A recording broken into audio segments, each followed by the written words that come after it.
Ai, que lindo, tá gravando. Oi, gente, então, boa noite. Agora de novo. Porque eu teve todo esse tempo aí porque eu consegui gravar, já que a gente não tá fazendo pelo YouTube agora, né? Pelo menos hoje a gente não fez pelo YouTube porque deu um problema na transmissão. Então, caso alguém queira ver de novo, caso outro aluno que não pôde ter, né, não conseguiu vir hoje, queira ver a aula, eu consegui gravar e eu vou disponibilizar, eu acho, eles vão disponibilizar, o pessoal da DM, no YouTube depois. Pra quem não me conhece, eu acho que o Leonardo não veio em alguma monitoria de química, eu não sei, mas a Júcia, a Rafaela e a Fabiana estão sempre aqui, então elas me conhecem, mas boa noite, gente. Vou apresentar, sou Letícia, sou... o pessoal que tá vendo, né, futuras pessoas que estão vendo. Sou Letícia, sou monitora de Química, sou estudante da segunda fase de licenciatura em Química da UFSC e eu vou passar para vocês uma aulinha, né, vou dar para vocês uma aula de revisão pro Enem sobre estequiometria, termoquímica e eletroquímica. São assuntos muito cobrados no Enem, eles sempre caem, são estrelinhas. E... Ai, Júcia, que lindo! Obrigada! Mas a gente vai ter uma aula ótima de orgânica, tá? Semana que vem. Não, na outra semana. Mas enfim, são estrelas, esses conteúdos do Enem sempre caem bem repetidamente, bem pontuais. E vai ser uma aulinha de revisão sobre eles. O tempo esperado é de 1 hora, 50 minutos mais ou menos. Tentar não ultrapassar isso. E é isso, gente. Vou compartilhar minha tela aqui com vocês. Qualquer dúvida, eu vou tentar ficar voltando na página do Jitsu, né? Mas caso alguma coisa for muito importante, podem ligar o microfone, não tem problema. Google Calendário. Que ótimo. Eu ligo o microfone se alguém falar alguma coisa no chat. A não ser que o Jitsu bugue pra mim, né? Que às vezes ele tem dessa, mas eu ligo. Obrigada, Jus. O Jitsu às vezes ele é meio imprevisível, complexo. Tô compartilhando aqui. Lá, a câmera vai parar de compartilhar, né? A minha imagem com vocês. Mas acho que tá dando pra ver, né? Tá. Só vou esperar meu computador permitir pra eu conseguir apresentar aqui pra vocês os slidezinhos.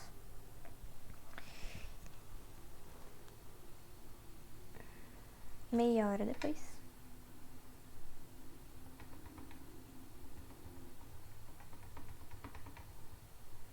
Tá tudo preto pra vocês também?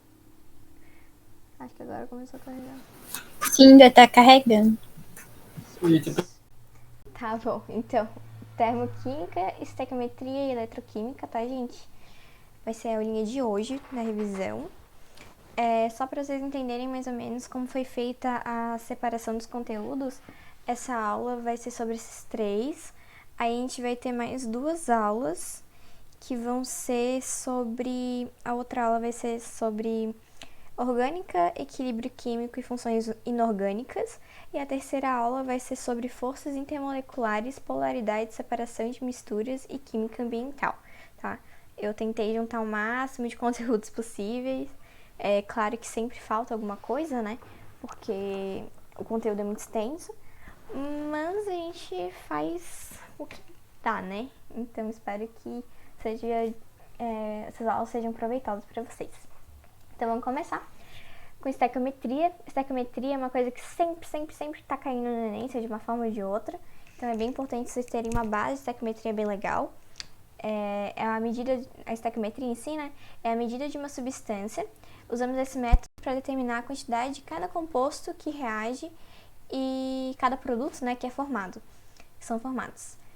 A estequiometria não engloba somente o cálculo estequiométrico, né? A estequiometria ela engloba vários tipos de conceitos. Então, por exemplo, como transformações de unidade, também às vezes cai bastante no Enem, não só em química, né? Mas também em matemática, biologia, física. Então é sempre bom vocês terem isso no arsenal de vocês, de conteúdos, né? Essas coisinhas práticas para lembrar. Nomenclatura de compostos, às vezes não é muito o caso do Enem, né? Mas em outros vestibulares eles te dão um composto, aí tu precisa saber como fazer, te dão o nome do composto, né? Então tu precisa saber como fazer a fórmula daquele composto e com isso só que tu vai poder fazer o cálculo estequiométrico.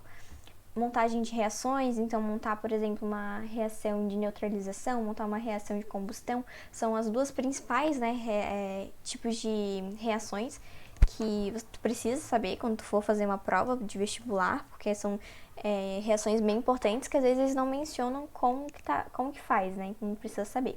Balanceamento também, muito, muito, muito importante, né, mexer com balanceamento na estequiometria. Então, saber balancear a tua equação faz uma diferença total. O balanceamento a gente vê, né, que vem muito das leis ponderais. Então, a gente tem a lei de conservação de massa, a gente tem a lei das proporções físicas, fixas no caso, né, que aí a gente consegue fazer o balanceamento a partir dela, a partir dessas leis, que são as leis de, por exemplo, a lei de proporção fixa é a lei de Proust, né. A gente tem alguns tipos específicos de cálculos estequiométricos. A gente tem o cálculo estequiométrico normal, né, que é aquele básico que a gente vai fazer sem nada muito além. A gente vai ter o cálculo estequiométrico com reagente em excesso, o de reações sucessivas e de grau de pureza e rendimento, tá? Então, basicamente, são 4 tipos e... tirando, né, eu coloquei 3 ali, mas são 4 mais ou menos, porque tem o que não mexe com nada disso, né, então tem o básico. E ali embaixo eu coloquei, gosto de lembrar que a estéquio é uma das bases para chegar em qualquer questão de química, para qualquer questão de química, que às vezes não pode ser a pergunta principal, mas sim um caminho para chegar nela. E isso é muito real, a gente tem vários tipos de questões, assim, né, que englobam mais de um conteúdo. O Enem é campeão em fazer coisas desse tipo, então ele pega um conteúdo de uma tal matéria e aí engloba estequiometria no meio. Por exemplo, já aconteceu com termoquímica. Termoquímica é algo que mexe, às vezes as questões, né, mexem muito com estequiometria, né, mas estequiometria não é a estrela principal da questão, mas mesmo assim ela tá ali e precisa dela para fazer a questão. Aqui eu coloquei um passo a passo geral para vocês, tá? Tipo, como que eu resolvo uma questão básica de estequiometria. Segue esse passo a passo geral, assim. Então, primeiro a gente vai montar a nossa equação, né? Então, sabendo qual equação que a gente vai precisar mexer, né? E fazer naquela questão, o que ela tá pedindo, né? Montar a reação que a questão quer. Balancear, sempre precisa balancear primeiro de tudo, porque de acordo com o balanceamento que a gente vai poder fazer as proporções também, né, e fazer todo o cálculo estequiométrico depende do balanceamento da equação. Então, precisa fazer primeiro o balanceamento para depois partir para os cálculos. Depois, o terceiro passo, lembrar das proporções. Então, isso é uma coisa que com a prática vocês vão conseguir adquirir, tá? Então, ver as proporções é uma coisa muito interessante até para depois mexer com reagente em excesso ou até facilitar mesmo as contas. O Enem, às vezes, tem muito disso de proporção. Então, tipo, um é o dobro do outro ou um é metade do outro, sabe? Então, mexer com essas proporções alivia muito na hora da conta, sabe? Então, como o Enem é uma prova que precisa de tempo, né? Agilidade, uma prova de resistência, basicamente. Então, quanto menos tempo tu gastar em tal questão, é melhor pra ti. Então, tu saber ver essas proporções te impede de ficar fazendo um monte de conta sem necessidade. 4 passo, voltar à pergunta e ver as substâncias envolvidas e seus dados. Gente, isso é muito importante, eu falei isso o ano todo, né, nas monitorias, mas sempre se você tem uma dificuldade em estequiometria, é muito importante você ir com calma, né? Então, como que é ir com calma? É escrever bonitinho. Eu sei que essa hora do campeonato, né, é difícil falar isso, né? Mas tu veio praticando a estequiometria, os cálculos, né, esse tipo de questão, vai vir mais facilmente para você. Mas se você ainda não tem, né, uma facilidade muito grande, eu ainda indico escrever bonitinho qual substância que está sendo envolvida, quantas gramas que tem de qual substância, o que ele quer, sabe? Fazer passo a passo, assim, escrever mesmo, assim, tirar o teu tempo para escrever, para tu realmente estar entendendo o que tu vai fazer naquela questão. Não adianta fazer um monte de conta, isso é um erro muito comum. Então, principalmente questão de cálculo estequiométrico, né? Então, a pessoa faz um monte de regra de 3, assim, faz regra de 3 pela pela folha inteira. E chega no final e não sabe nada que fez, fica perdido no meio de tanta regra de 3, não sabe o que precisa, o que não precisa, unidade, sabe? Então, pra evitar realmente isso, às vezes vale muito mais a pena tirar um tempo para escrever direitinho a tua questão, organizar bonitinho, sabe? e ter ali todos os dados que tu vai precisar para aquela questão, do que fazer um monte de conta sem necessidade. Depois transcrever os dados, né, tipo, bonitinho assim, eu preciso disso, daquilo ali e tudo mais. E por fim, montar a regra de 3 e resolver a questão, né, isso é o último passo.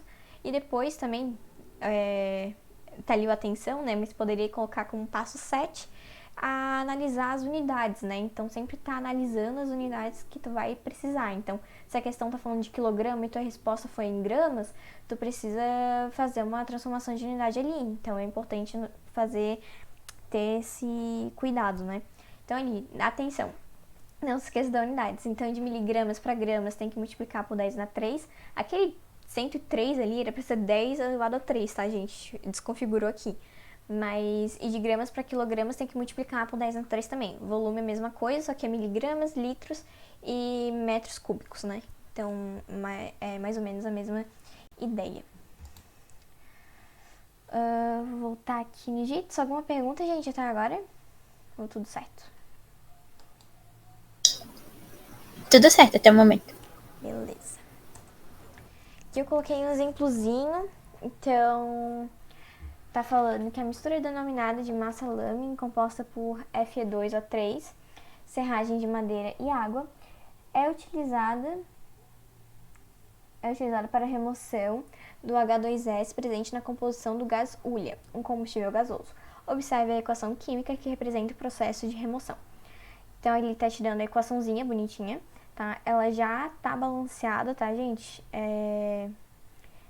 Como eu coloquei ali, secar balanceamento, na questão, os coeficientes já estão corretos, então já tá balanceadazinha. E aí depois, calcule em quilogramas a massa de FeS formada no consumo de 408 kg de H2S, considerando 100% de rendimento, tá?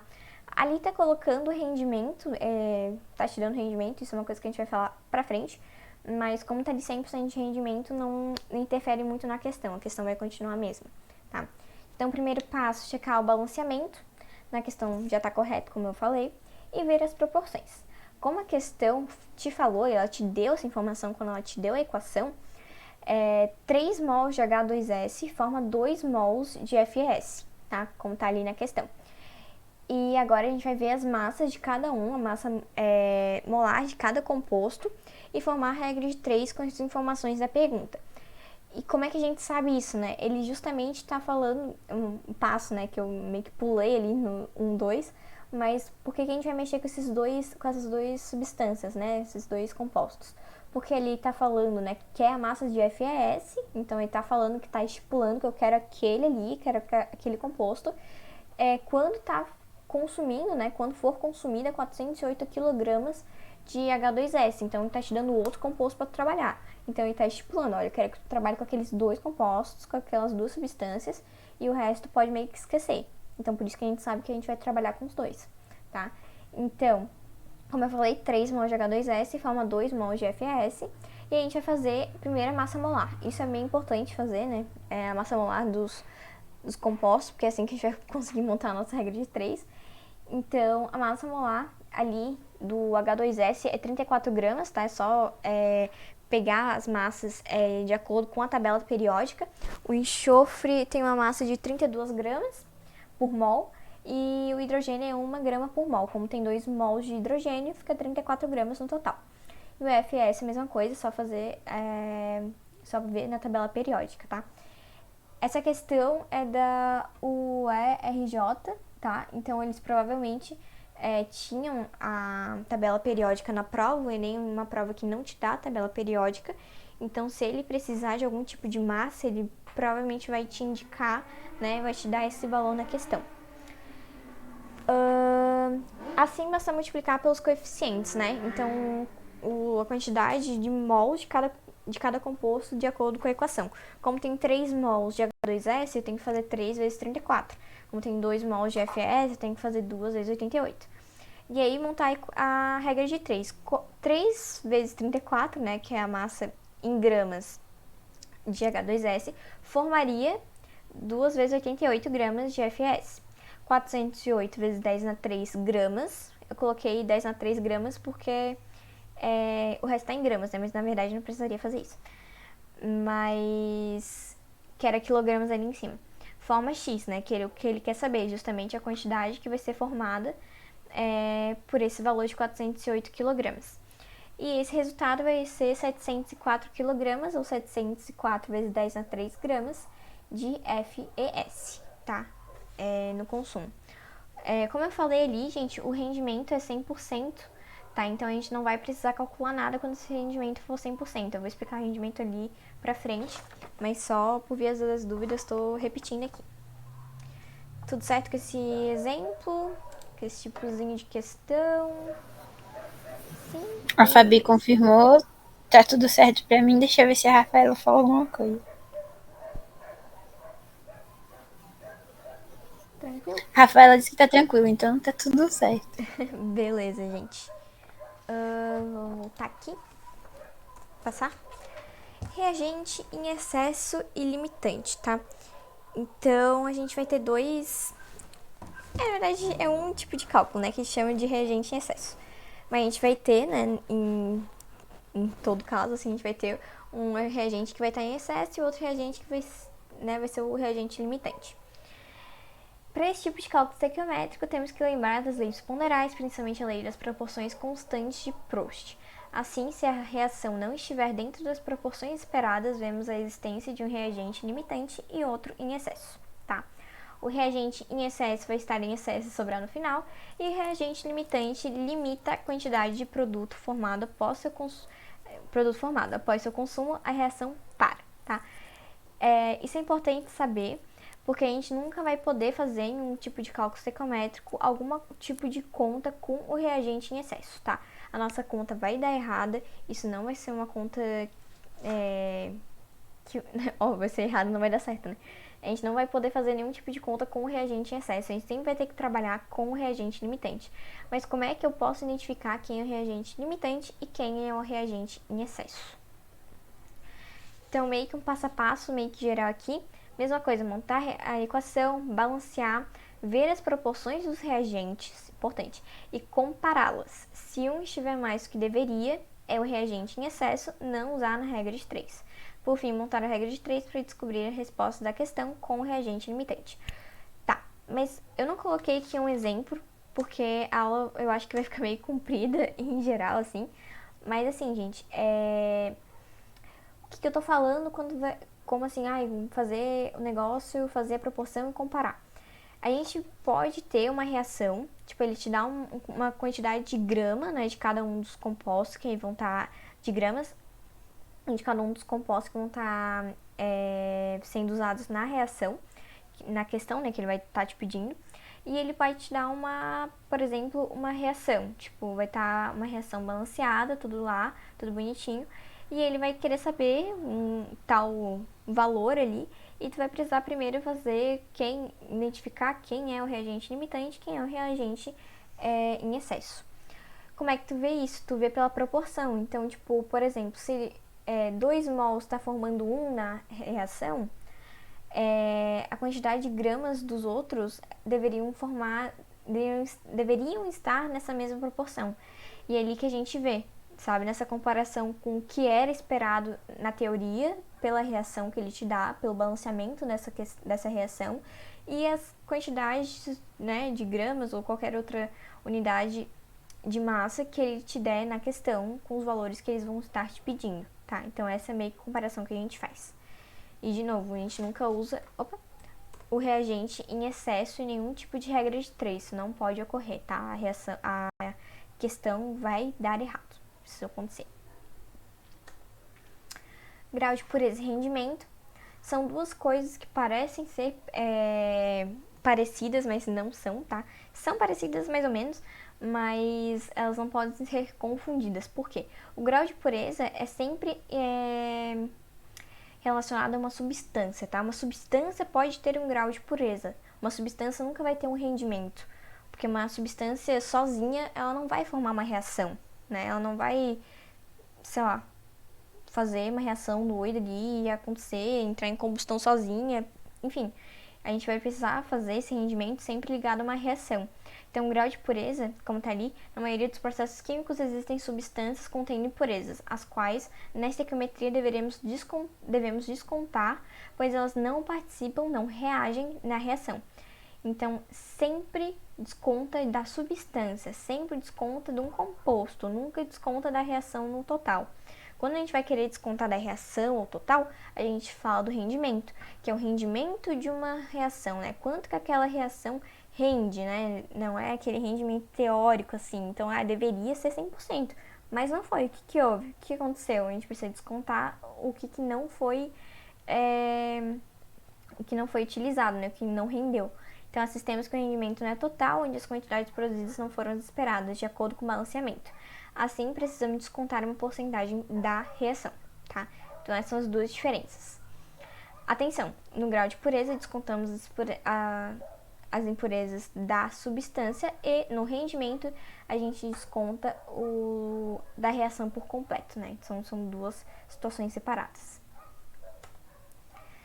O último casozinho de estequiometria, de cálculo estequiométrico, são as reações sucessivas.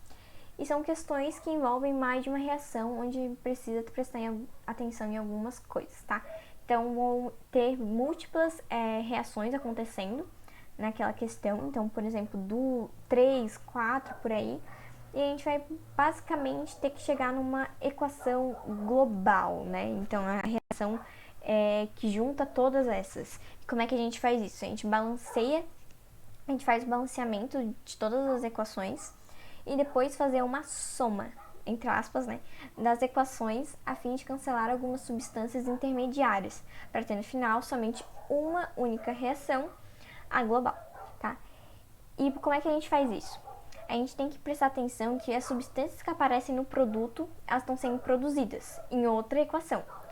E as que estão no reagente estão sendo consumidas em outra. Então, assim, a gente pode cortar. Então, o que está antes... Cortar, entre aspas, né? Então, o que está antes da seta, né? O que está no produto de uma equação, vai ter que estar em alguma hora depois da seta. Opa, eu falei produto, né? Era reagente. Então, o que está antes da seta no reagente de uma equação vai precisar estar alguma hora depois da seta no produto de uma reação. E é assim que a gente vai meio que cortar essas substâncias intermediárias. Essas substâncias que a gente não vai precisar usar na nossa equação, tá? Na nossa questão, quer dizer. E ali uma dicasinha é associar ou lembrar da lei de Hess da termoquímica, né? Que envolve esse assunto quando queremos calcular alguns tipos de ΔH. Isso a gente vai falar mais pra frente na aula, né? Que também vai ter a parte de termoquímica, que é bem parecido com as reações sucessivas, só que aí a gente vai ter que calcular o ΔH e tem mais os detalhezinhos ali, mas nada de absurdo, tá? Então, basicamente, as reações sucessivas, a gente vai precisar cortar as reações intermediárias, fazendo essa inversão, né, de uma, multiplicar para uma constante, fazer alguma coisa assim pra gente poder cancelar as substâncias e ter no final só uma reação, tá? A gente acabou cálculo estequiométrico. Eu tô vendo chat. E qualquer coisa vocês podem colocar as dúvidas ali. Não sei, muito sério. Tá tudo certo, gente? Vocês conseguiram entender? Estéquio? Sim, vocês ainda têm alguma dúvida? Entendi. Esse história de reação global é que pega. Tu não consegue ter uma visão de qual que poderia ser reação Não, global? Ou... é que às vezes eu quero fazer reação global e tudo, e às vezes eu não quero fazer a reação global de nada. Mas é prática. Prática, entendo. Tem que ter umas visões 2 de soma. Cara, isso é muito prática, sabe? Eu não sei, tipo, é muito prática, assim. Então tu tem que ver uma reação e falar, nossa, se eu multiplicar aquela por 2, vai cortar com a de baixo, se eu inverter, vai conseguir cortar, sabe? Então você tem, uma dica que eu dou, né? Sempre ver as substâncias ali que estão do mesmo lado pra tu conseguir inverter elas, entende? Numa equação. E aí, invertendo elas, tu consegue cortar ou, se precisar multiplicar por alguma constante, multiplicar toda a reação, né, pela aquela constante, e assim tu consegue cortar e tirar as substâncias extras, né, intermediárias. Aquela do simulado da glicose. Sim, meu Deus, sim. tem uma hoja daquela questão e eu coloquei ela justamente para vocês conseguirem entender ela, porque eu errei no Enem que eu fiz, eu acho que era 2019, e eu me senti assim, ó, tipo, cara, como é que eu não li isso direito, sabe? Então, só pra vocês treinarem, porque aquela questão é meio chatinha mesmo, não gosto dela. E aqui a gente vai pra uma parte que eu gosto muito de falar. Termoquímica, tá? A termoquímica é uma parte muito legal da química, eu acho muito interessante. E é bem gostosinho, assim, de fazer, de aprender, praticar e tudo mais. É uma parte da fisicoquímica, né? A gente vai ter algumas partes da fisicoquímica. E o que a termoquímica fala, né? Então, o que ela estuda? Ela estuda a energia, calor, envolvida em reações e fenômenos, tá? Ela está muito presente no nosso dia a dia, seja com a combustão de combustíveis, como a fotossíntese. Boa noite, Zé Diego, tudo bem? Seja com a fotossíntese ou até mesmo para saber as calorias em cada alimento, tá? Então, é isso que a termoquímica basicamente fala. A gente tem dois tipos de reações na termoquímica, né? A gente tem as reações exotérmicas, que liberam energia, esse calor, né? O ΔH dela sempre vai ser negativo e o meio aquece, né? Como ela está liberando calor, obviamente o meio vai aquecer, certo? Os exemplos desse tipo de reação: combustão, reação de neutralização, solidificação, esse tipo de coisa, esses tipos de reações são sempre reações de exotérmicas, né? As endotérmicas, elas absorvem energia, o ΔH fica positivo, o meio resfria. Os exemplos desse tipo de reação é a fusão do gelo, a evaporação da água, a fotossíntese. O álcool em gel, gente, mesmo, vocês conseguem ver, quando tu coloca o álcool em gel na tua mão, ele fica gelado, né? Ele, na verdade, depois de um tempo, ele fica gelado. Por quê? Porque ele está absorvendo energia para poder evaporar. Então, ele está absorvendo essa energia, tua mão fica gelada, e depois ele evapora, não ficando mais melado na tua mão. Então, essa é uma reação que a gente consegue ver bem no nosso dia a dia. Aqui, na química, a variação de energia absorvida ou liberada é expressa pelo ΔH, onde o H é a entalpia, é o conteúdo energético de cada substância diante a pressão constante, tá? Observação: o H da entalpia não pode ser medido exatamente, então por isso que a gente sempre fala da variação nessa entalpia. Então essa entalpia nunca é medida especificamente, tipo, tu consegue ter certinho o valor de cada entalpia de cada substância que está presente. A gente não consegue ter essa precisão.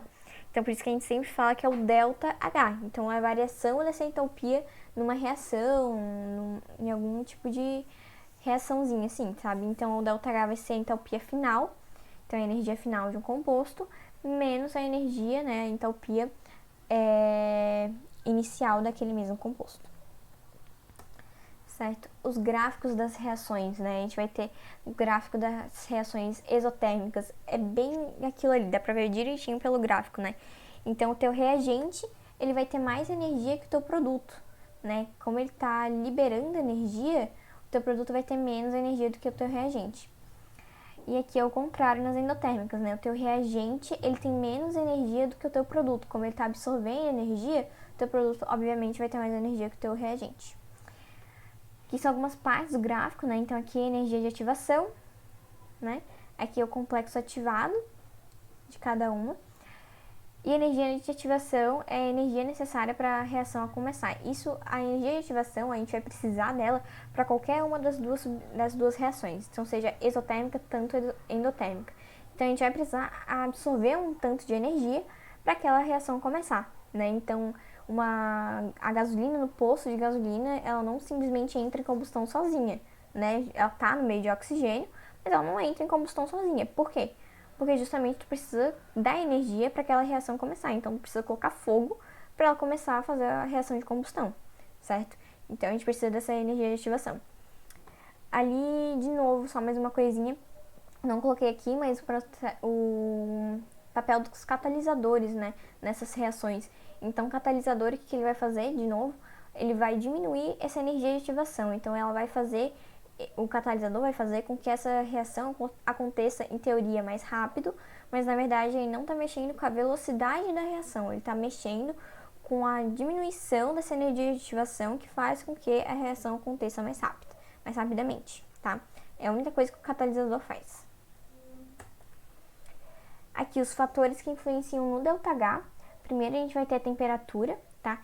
Então a temperatura, assim como a pressão, influenciam na variação de entalpia, tendo como padrão, né, 25 graus e 1 atm.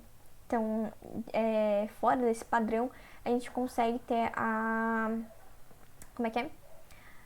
uma diferença, né, uma variação de entalpia em cada substância. Alotropia, então, quando a alotropia é o mesmo elemento formando, né, substâncias diferentes. Então, o elemento carbono, por exemplo, ele pode formar tanto grafite, carvão ou diamante. E o que se muda no ΔH, né? Por exemplo, o grafite, ele é mais estável, mas ele é menos energético, então ele vai ter um ΔH diferente do diamante, que é menos estável, mas ele tem um maior valor energético. Então, isso também, essa alotropia dos dois, ela faz com que o ΔH mude também. E o terceiro, estados físicos. Então, quanto mais para o gasoso, mais energia aquela substância vai ter, né? Isso justamente por causa das formas que cada estado físico ele se comporta, né? A organização das moléculas em cada estado físico. No sólido, a gente vai ter os átomos bem juntinhos, bem presos, assim, que não conseguem ter muita mobilidade, eles não conseguem se mover, não conseguem ter aquela energia cinética, ter movimento. Então, eles vão estar mais presos, então a energia é menor. O líquido é o meio termo, né? Eles não estão tão presos, mas não estão tão livres. Eles conseguem se mover um pouco. E o gasoso é o estado de maior energia, né? Desses três. Então, as moléculas, né? Os átomos estão bem espalhados pelo recipiente que eles estão. Então, eles conseguem se mover bastante. Tem vários choques, né? Esses choques, eles provocam uma grande energia cinética. Eles conseguem se mover muito, conseguem se movimentar. E isso vai formar uma maior energia. Tá? Então, essa maior energia também influencia no ΔH. E, por último, os fatores que influenciam o ΔH, a quantidade de reagentes e produtos. Tá? A variação de entalpia é diretamente proporcional à quantidade de reagente/produto, respeitando o balanceamento. Basicamente, tudo que tu fizer com a equação, tu também precisa fazer com ΔH.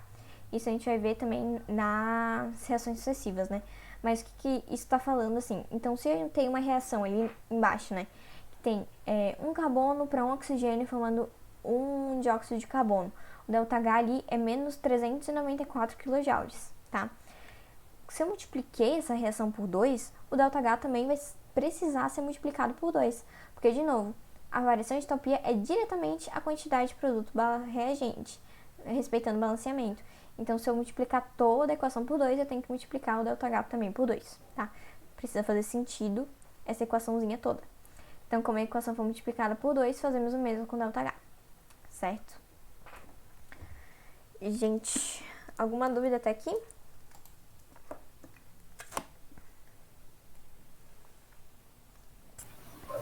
Nada no chat.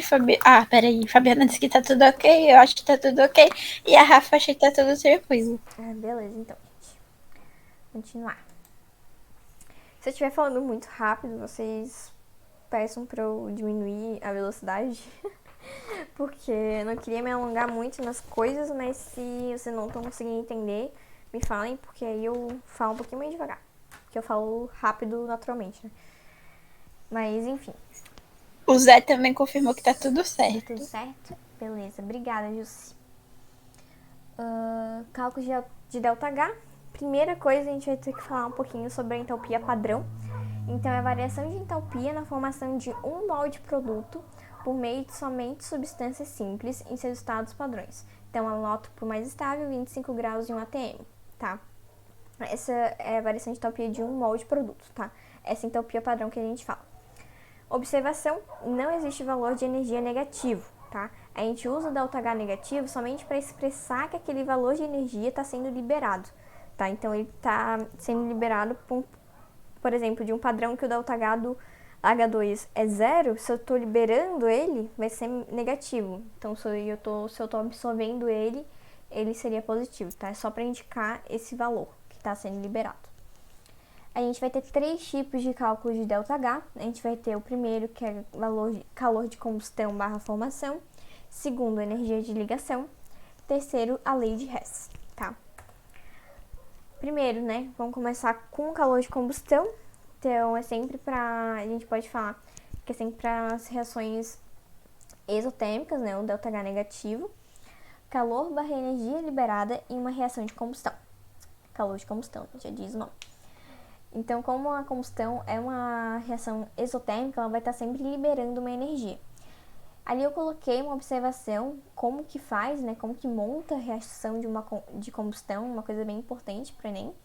Por exemplo, o básico, né, o padrão que a gente forma essas reações é o combustível mais O2, que é o comburente, formando CO2 mais água, tá? Esse é o básico. Então, a gente vai ter essa diferença ali, que eu acho bem interessante de pensar, que a diferença dos produtos, né? Então, a gente vai ter o CO2, CO e C. Qual é a diferença desses numa reação de combustão?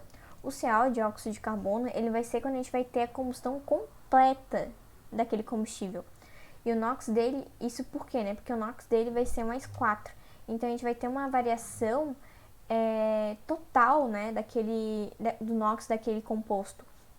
Então, ele vai, por exemplo, de um NOx, não sei, até um mais 4. O NOx mais 4 é a total variação do NOx do carbono, né? Então, por isso que é uma combustão completa. A combustão incompleta, a gente vai ter o CO, né, o monóxido de carbono. O NOx do carbono vai ser mais 2. E no C, né, que é... Ai, tinha um nome pra isso. Esqueci. É aquela penugem. Ai, como é que é? Não vou lembrar o nome agora. Mas o NOx dele é zero, né? O NOx de toda substância simples é zero. Ali eu coloquei um exemplo de uma reação de combustão. A gente vai ter o CH4 mais um meio, né, do O2, formando um dióxido de carbono mais 2 águas. O calor, o ΔH, né, da combustão é menos 890,4 kJ por mol. Nesse caso, geralmente a questão pode fornecer o ΔH do CO2 e do H2 e da reação e pedir o do combustível. Para isso, basta fazer o ΔH dos produtos menos o ΔH dos reagentes.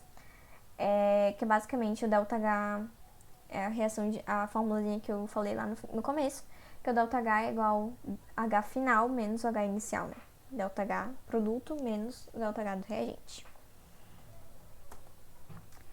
A gente vai ter o nosso outro tipo de cálculo, que vai ser a lei de Hess.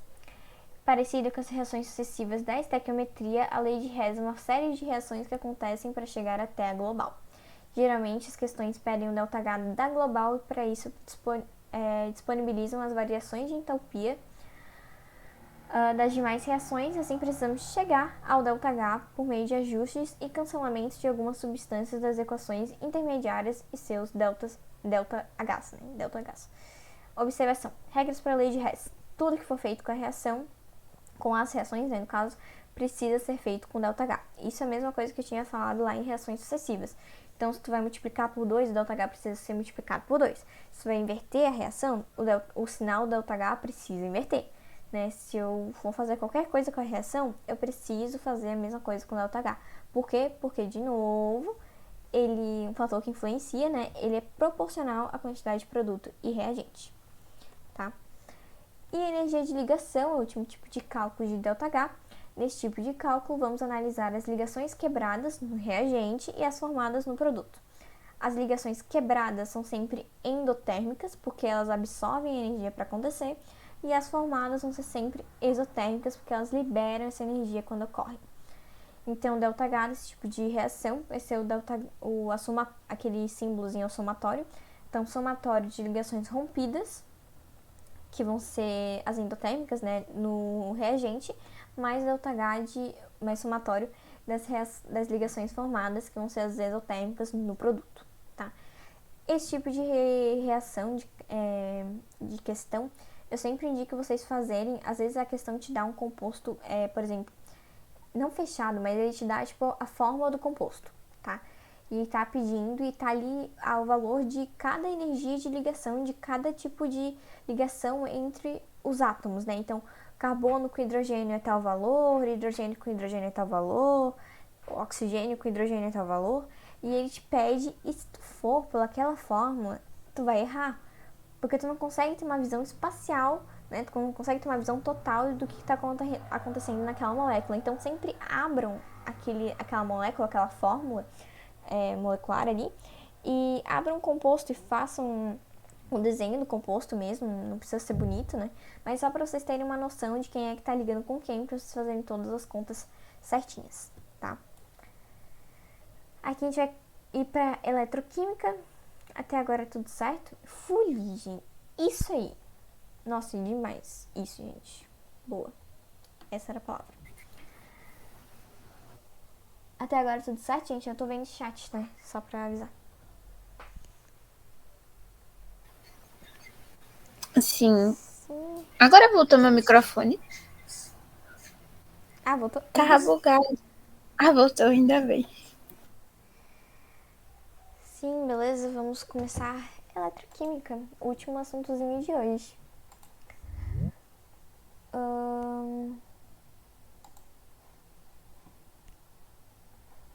Tá. Tá aqui. Eletroquímica. O ramo da química que estuda transformações de energia química em elétrica e vice-versa pela transferência de elétrons. Essas transferências ocorrem por meio de reações de oxirredução. A seta deu uma desconfigurada, mas vamos remendar aqui com a explicação. Então, só uma observação, né? Não observação, uma coisa bem importante. Reações de oxirredução, tá? Quando a gente está falando de reação de oxirredução, é importante lembrar que uma reação oxirredução não ocorre somente uma parte. Então, ela não vai oxidar somente e também não vai somente reduzir. As duas ocorrem em pares, tá? Essa reação ocorre as duas coisas ao mesmo tempo. Então, um oxida para o outro reduzir, tá? São as duas coisas. E o que é oxidar, né? Oxidar é perder, doar elétrons. Então, se uma substância vai de um NOx, isso sempre trabalhando com NOx, né? Então, se uma substância vai de um NOx 0 para o NOx mais 2, ele está oxidando, tá? Ele está perdendo elétrons, porque se eu tenho nenhum elétron, tipo, eu tenho 0 elétrons, e eu perco mais 2 que eu não tinha, eu estou perdendo muito mais elétrons, né? Estou ficando com NOx positivo, porque quem é elétron negativo, né? Então, eu estou perdendo mais. Então, o NOx sempre aumenta, nesse caso, né? Aumenta para positivo. E quem reduz, ganha, recebe os elétrons. Então, o NOx fica negativo, porque justamente o elétron tem uma carga negativa. Então, se eu tenho 0 elétrons e eu ganho 2 elétrons, eu vou estar com NOx menos 2, né? Que é um NOx baixo, né? Entre aspas, mas ainda assim eu estou ganhando os elétrons. Quem tem tendência a oxidar? Metais eletropositivos, tá? Quem tem tendência em reduzir a metais eletronegativos.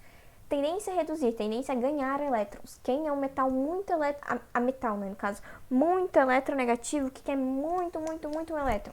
Flúor, tá? Sempre pensa no flúor, eu sempre penso no flúor. O flúor é um metal muito eletronegativo que sempre tem uma tendência a reduzir. Por quê? Porque ele quer muito aquele elétron. Ele precisa muito aquele elétron para ficar com os 8 elétrons na última camada dele, na camada de valência, certo?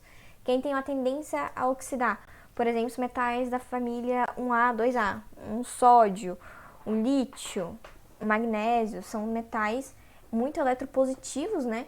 Que querem muito oxidar.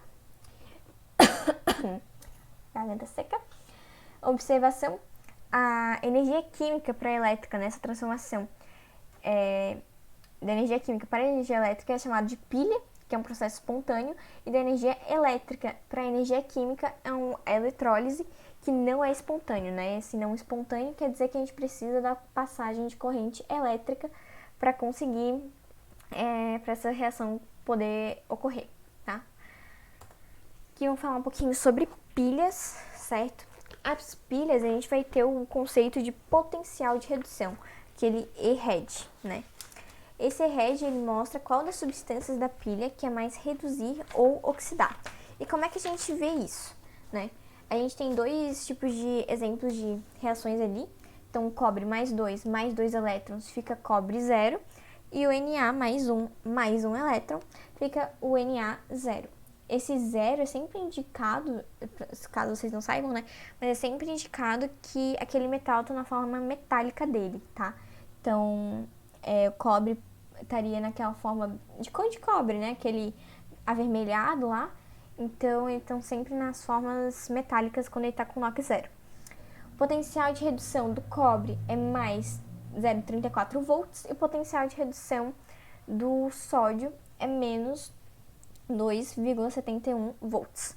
Quanto mais positivo esse potencial de redução, mais ele quer oxidar, mais ele quer reduzir, quer dizer. E quanto mais negativo esse potencial de redução, mais ele quer oxidar. Obviamente, né, gente, se eu tenho potencial de redução, o nome potencial de redução, quanto mais positivo, mais ele quer. Quanto mais negativo, mais ele não quer, né? Então ele quer oxidar, que é o contrário.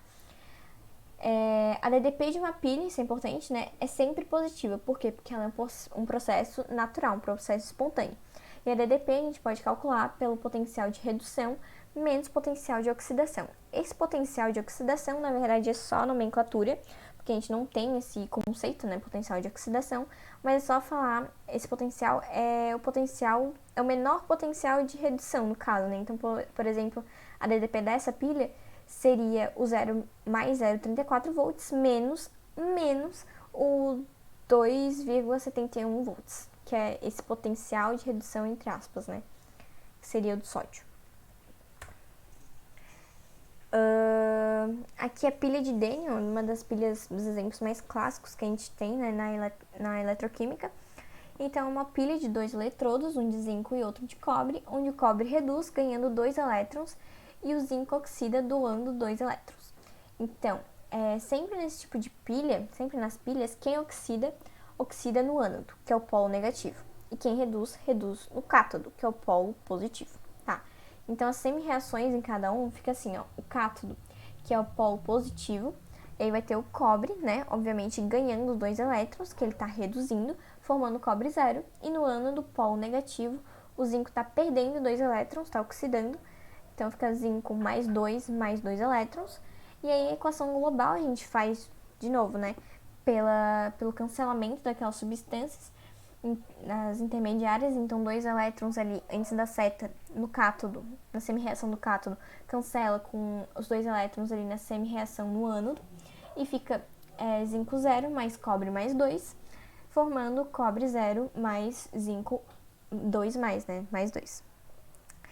Então essa é a equação global, né, a equação geral. Observação, a ponte salina é um tipo de tática, né, que ela evita a polarização da pilha, então aumenta o tempo de vida útil da mesma.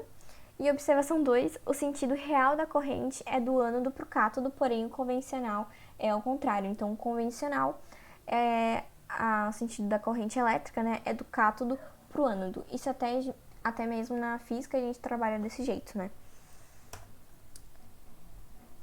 Macetezinho para resolução desse tipo de questão, Dona Porca, isso me ajudou muito e ainda me ajuda bastante a decorar, às vezes lembrar desse tipo de questão, desse conteúdo. Então, Dona diminui massa, oxida negativo ânodo, e Porca positivo reduz cátodo, aumenta massa. Então, diminui massa quer dizer que oxida, se oxida é um polo negativo e esse polo negativo é no ânodo. Positivo quer dizer que reduz aonde? No cátodo, e aumenta a massa, tá? Além disso, lembrar que agente redutor é quem oxida e agente oxidante é quem reduz. Isso aí é básico, não é básico, mas como é que eu posso falar? Tipo assim, se uma substância está oxidando, né, e a outra substância está reduzindo, a substância que oxidou, ela fez, obviamente, porque as duas, de novo, elas acontecem na mesma reação, né? Elas precisam acontecer juntas. Se uma substância oxidou, ela tá dando a porta para outra substância reduzir, né? Porque ela justamente está doando esses elétrons, então ela está dando para outra substância os elétrons que ela precisa para reduzir. Então ela que é o agente redutor. Se uma substância está reduzindo, ela está pegando esses elétrons e ela está deixando outra substância sem elétrons. Então, ela está dando a porta para aquela substância oxidar. Então, ela é o agente oxidante, certo? A que reduziu. É sempre meio que ao contráriozinho, assim, né? E observação, a dona sempre alimenta a porca, né? Então, os elétrons vão do ânodo pro cátodo. No sentido real, né? O convencional é o outro. Exercício. Gente. Ah, tá. Deixa assim. Tá. Exercício. As semi-reações que acontecem são as seguintes. No ânodo, Tá acontecendo aqui 2H2 mais 4OH-, formando 4 águas. Águas, né? Estranho falar isso. 4H2O mais 4 elétrons. E no cátodo, 1O2 mais 2H2O mais 4 elétrons, formando 4OH-. Aí, com base nas informações acima, marque V para as afirmações verdadeiras e F para as falsas. Nessas pilhas, o hidrogênio, agente oxidante, é falso, tá, gente? A gente consegue ver isso na primeira reação. Que o hidrogênio ali, ele vai ter o NOx zero, o 2H2 vai ter zero, porque ele vai ser uma substância simples. E aí, quando a gente for analisar ele na água, a gente vê que ele vai ter o NOx mais 1. Então, ele justamente está oxidando, então ele seria o agente redutor. Na outra questão, a reação global da pilha é representada por 2H2 mais 1O2, formando 2H2O. Isso tá certo, tá, gente? O que a gente pode ver, né? Que a gente fazendo o cancelamento daquelas substâncias, como é que é? Intermediárias, a gente vai ter justamente essa reação. Então, a gente pode cancelar os 4 elétrons ali, né, que estão... Os 4 elétrons que estão de um lado, dos dois lados, no caso. Um lado antes da seta e no lado depois da seta. E depois a gente consegue cancelar aquele 4H2O com aquele 2H2O dos dois lados opostos. E aí fica 2H2O depois da seta, né, formado no produto. Então, a reaçãozinha tá certa, a global. Nessas pilhas, os elétrons fluem do cátodo pro ânodo. Tá errado, tá? Elas fluem do ânodo para o cátodo. Então, o 4 elétron ali, né, que tá sendo formado no ânodo, tá alimentando os 4 elétrons que tá precisando ali no cátodo, né? Então, é falso. A utilização de pilhas a combustível não gera emissões poluentes, tá certo? E as mudanças nos coeficientes estequiométricos das semi-reações alteram os valores de potenciais eletroquímicos.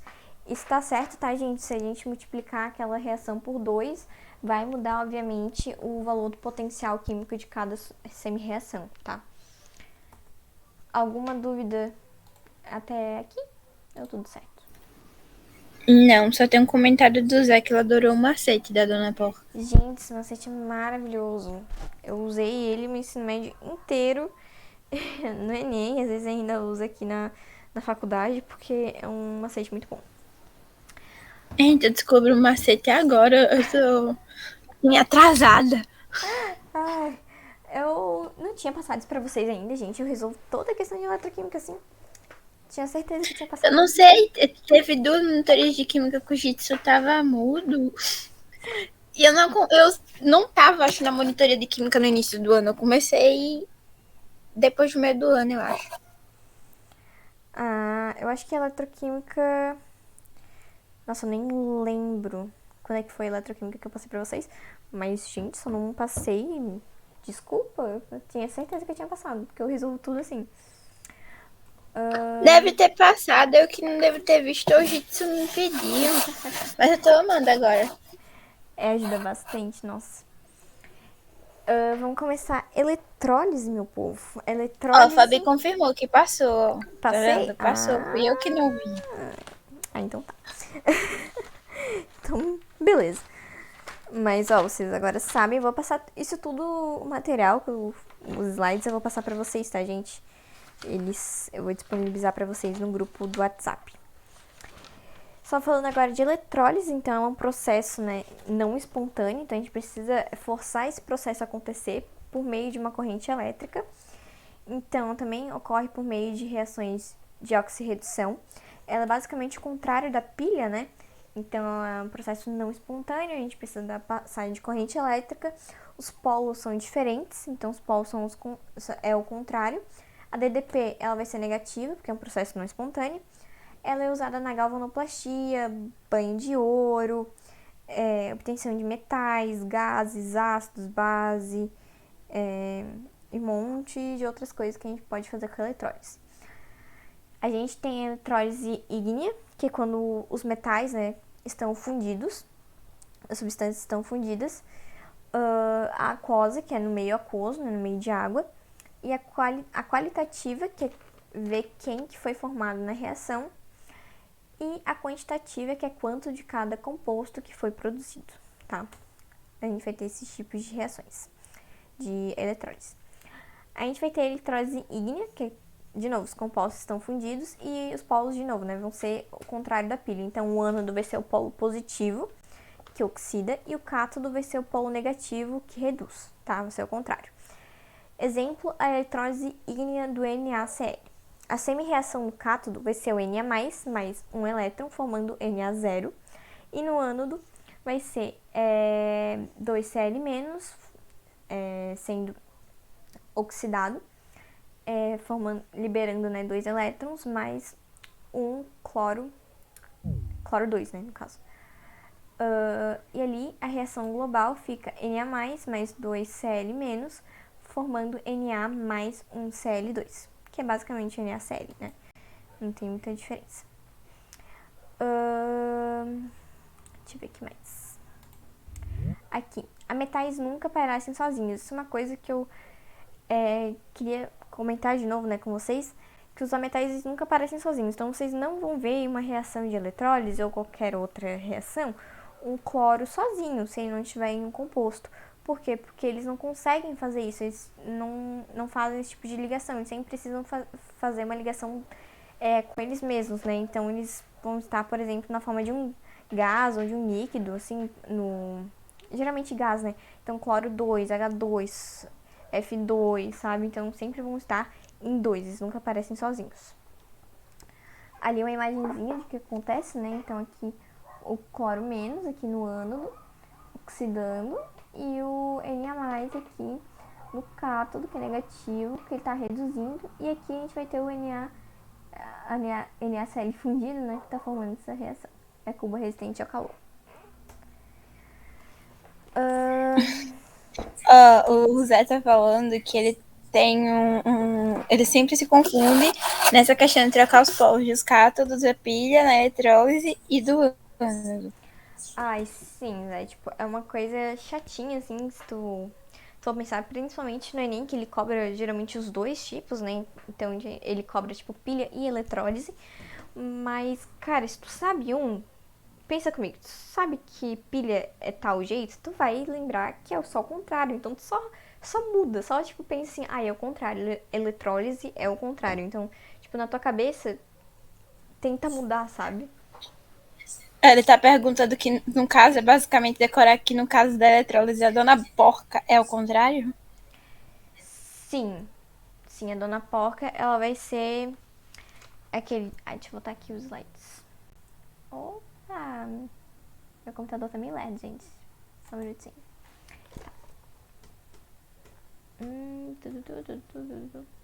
Aqui.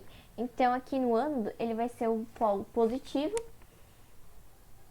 Eu prefiro pensar ao contrário, gente. Eu não consigo... Esse negócio tá muito na minha cabeça, então eu só consigo pensar assim de cada um. Tipo, analisar o Dona Porca, sabe? Então, se eu sei o Dona Porca, eu também sei como é que forma na eletrólise. Então, tipo, por exemplo, aqui, a massa, aqui, né, seria o polo positivo. Aqui, cátodo, né? Então, é só colocar aqui o cátodo e é só colocar aqui o ânodo.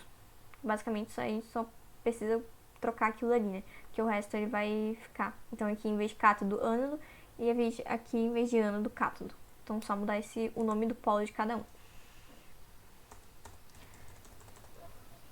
Conseguiu entender mais ou menos? Ele disse que tá certo. Certo, beleza. Quase acabando, meu povo, quase acabando. Aqui a gente vai ter eletrólise aquosa, gente. Esses daqui são os compostos em meio aquoso. Nessa eletrólise existe a autoionização da água.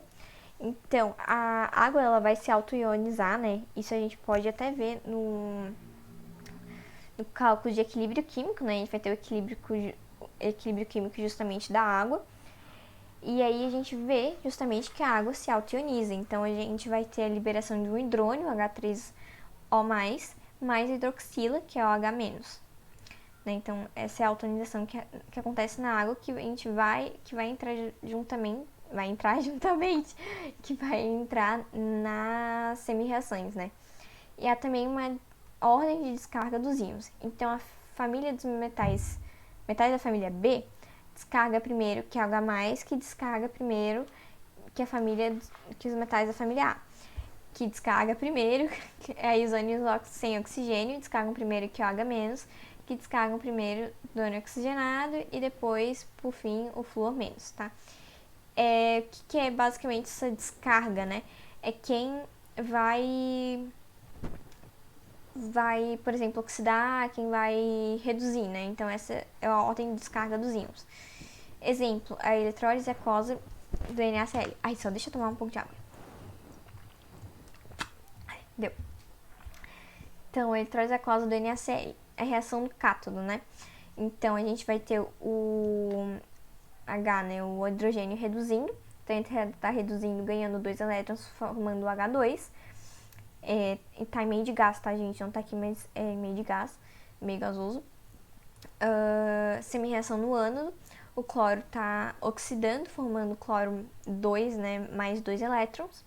E a reação global fica 2NaCl mais H2O, 2Na mais 2H-, que é o NaOH, né?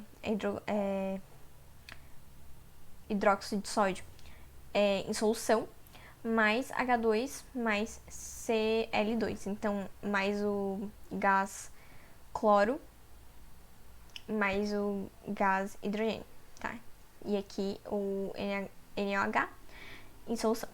Aqui tem a foto, que é basicamente todas as reações acontecendo, que falam exatamente isso.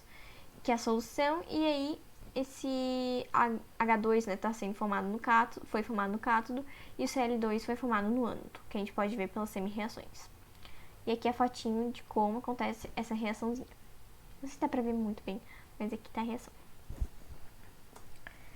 Por fim, a eletrólise qualitativa e quantitativa. A qualitativa é quem que foi formado. Então, por exemplo, na eletrólise do NaCl, quem foi formado? O gás hidrogênio e o gás cloro. E a base em solução NaOH. Tá? Então, é basicamente ver quem é que foi formado naquelas reações. E a quantitativa, quanto de cada produto que foi formado. Para isso, a gente usa as duas leis de Faraday. Tá? A primeira lei é o kit.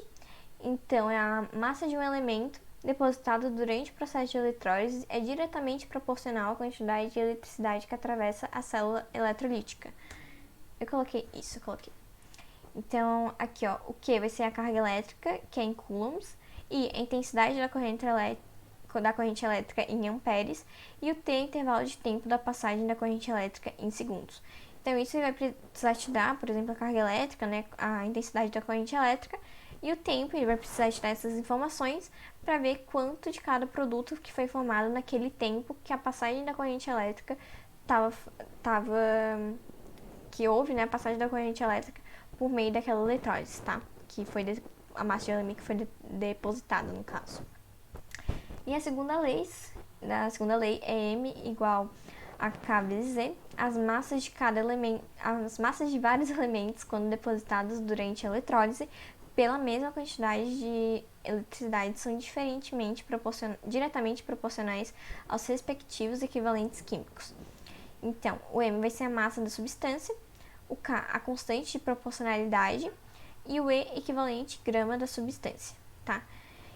Essa lei aqui é muito pouco, cai muito pouco, assim, eu nunca vi cair no Enem esse negócio, mas só passando aqui pra vocês, tá? A formulazinha, caso precise. E aqui, um exemplozinho, o boato de lacres, o boato de que os lacres das latas de alumínio teriam um alto valor comercial levou muitas pessoas a juntarem esse material na expectativa de ganhar dinheiro com sua venda. As empresas fabricantes de alumínio esclarecem que isso não basta de uma lenda urbana, pois ao retirar o anel da lata dificulta-se a reciclagem do alumínio. Como a liga de que é feito o anel contém alto valor de magnésio, se ele não estiver junto com a lata, fica mais fácil de ocorrer a oxidação do alumínio no forno. A tabela apresenta semi-reações e os valores de potencial padrão de redução de alguns metais. Tá, com a tabela, e fala com base no texto e na tabela que elementos poderiam estar na composição do anel e das latas com a mesma função do magnésio, ou seja, proteger o alumínio da oxidação nos fornos e não deixar o rendimento da sua reciclagem.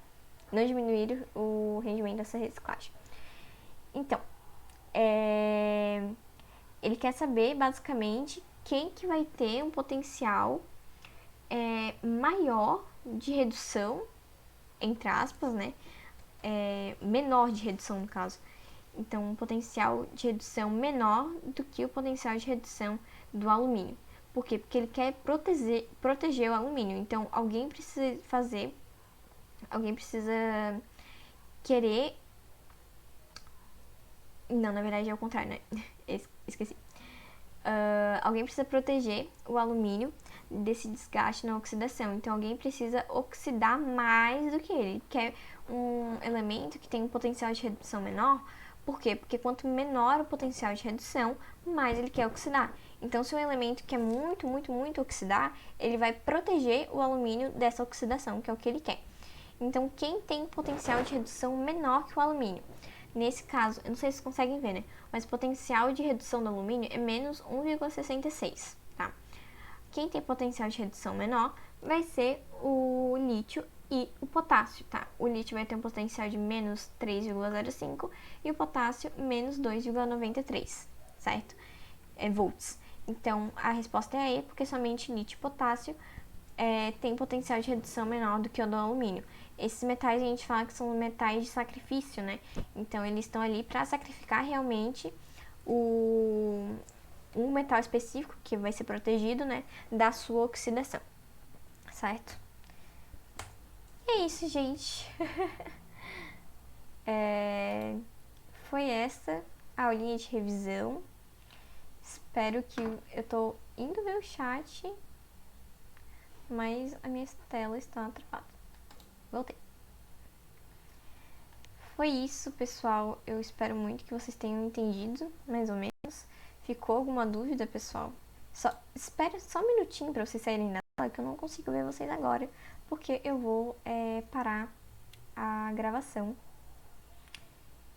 E isso vai demorar um pouco, porque o meu computador ele tá na velocidade de Jesus. E interromper a gravação.